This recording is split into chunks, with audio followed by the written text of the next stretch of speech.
வணக்கம். எஸ்எம் சித்த மருத்துவமனையிலிருந்து சித்த மருத்துவர் செம்மலர் பேசுகிறோம். இந்த வீடியோவில் எதை பற்றி பார்க்க போகிறோம்னா சைனசைட்டிஸ். சைனசைட்டிஸ்னால் என்னென்னா நம்ம ஃபேஸில் வந்து சைனஸ்ன்னு சொல்கிற இடம் உள்ளது. சைனஸ்ன்னு சொல்கிறது ஒரு பெரிய இதில் நுண்ணிய காற்று அறைகள்.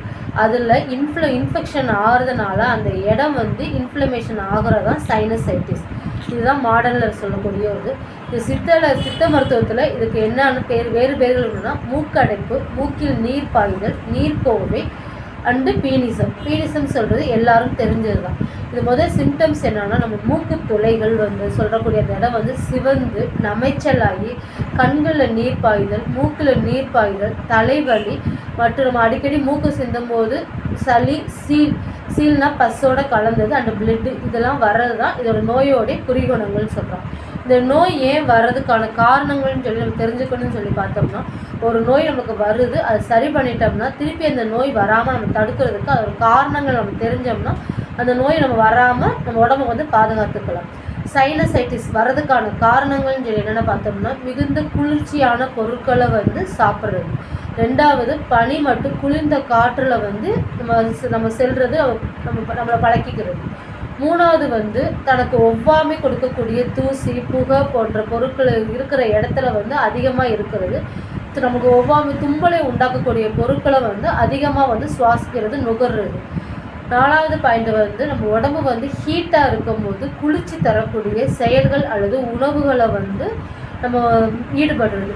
அதாவது என்னென்னா நம்ம மத்தியான நேரத்தில் குளிக்கிறது, சாயந்தரம் ஈவினிங் டயத்தில் எண்ணெய் தேய்ச்சி குளிக்கிறது, இல்லை ஈவினிங் டயத்தில் தலைக்கு குளிக்கிறது போன்ற செயல்கள்னால நம்ம உடம்புல வந்து நம்மளுடைய சூடு வந்து அதிகமாகி அது வந்து நம்ம கபத்தை வந்து தாக்கும்போது சைனசைட்டிஸ் வந்து வர ஆரம்பிக்குது.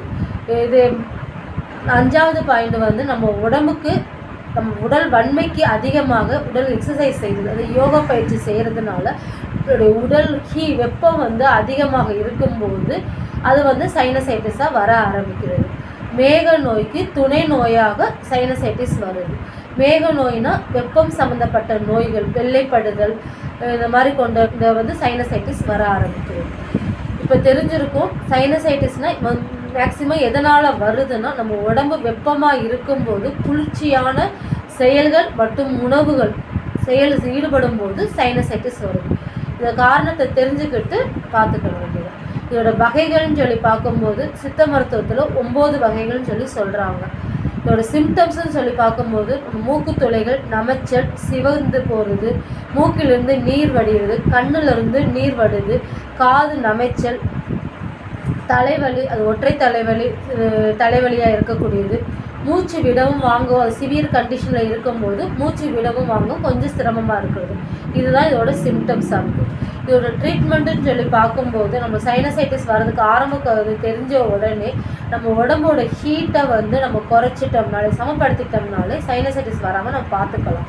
உடம்பு ஹீட்டை சரி பண்ணுறதுக்கு ஃபஸ்ட்லேருந்து நம்ம சொல்கிற அதே தான், எண்ணெய் தேய்ச்சி வாரத்துக்கு 2 முறை எண்ணெய் தேய்த்து குளித்து கொள்ளுது. இப்போ சைனசைட்டிஸ் இருக்கிறவங்க வந்து பர்டிகுலராக வந்து கரிசாலி தைலம், நொச்சி தைலம், பீனிச தைலம், சுக்கு தைலம் இவற்றை கொண்டு தலை குளித்து வந்தோம்னா சைனசைட்டிஸ் வந்து வராமல் பார்த்துக்கலாம்.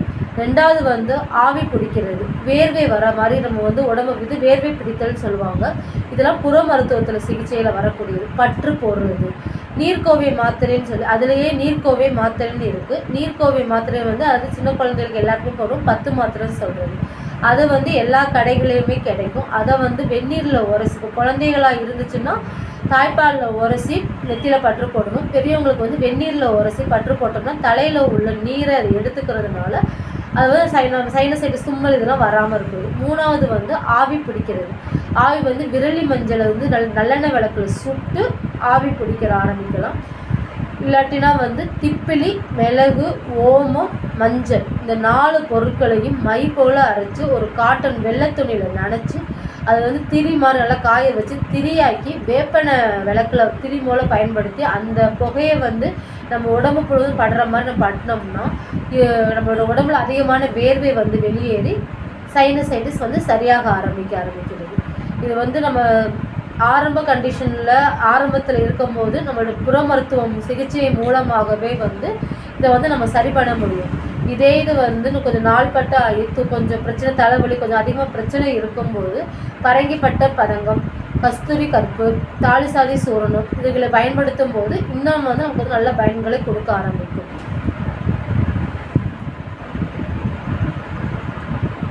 உணவு பழக்க வழக்கங்கள் சொல்லி பார்க்கும்போது கபத்தை பெருக்கக்கூடிய குளிர்ச்சியான பொருட்களை வந்து நம்ம அவாய்ட் பண்ணணும். நம்ம உடம்பு இம்யூனிட்டியை கூட்டுற மாதிரி கூடிய பொருட்களை வந்து நம்ம அதிகமாக எடுத்துக்கணும். அதாவது மணத்தக்காளி கீரை, கரிசலாங்கண்ணி, இது நெல்லிக்காய், சீந்தில் இதெல்லாம் வந்து நம்மளோட உணவுல அதிகமாக எடுத்துக்கொள்ள வேண்டும். நான்வெஜ் சாப்பிட்றவங்களா இருந்தால் கச்சை கருவாடு வந்து மிளகு அதிகமாக சேர்த்து உணவாக எடுத்துக்கலாம். மிளகு ரசம் அதிகமான அளவு, மிளகு அதிகம்னா வெயில் காலங்களில் அதிகம் மிளகு சேர்க்கணும் அவசியம் இல்லை. மிளகு ரசம் வச்சு சாப்பிட்றது, நம்ம சமையல் செய்யும் போது மிளகு கொஞ்சம் வச்சு சாப்பிட்டோம்னா வந்து சைனசைட்டிஸ், அந்த கபம் குறைய ஆரம்பிக்கிறதுனால நமக்கு வந்து சைனசைட்டிஸ் வந்து குறைய ஆரம்பிக்கிறது. எங்கள் கிளினிக்கில் ஸ்பெஷலாக இதுக்கு என்ன கொடுக்குறோம்னா பிடங்கு நாரி கஷாயம் சொல்லி கொடுக்குறோம்.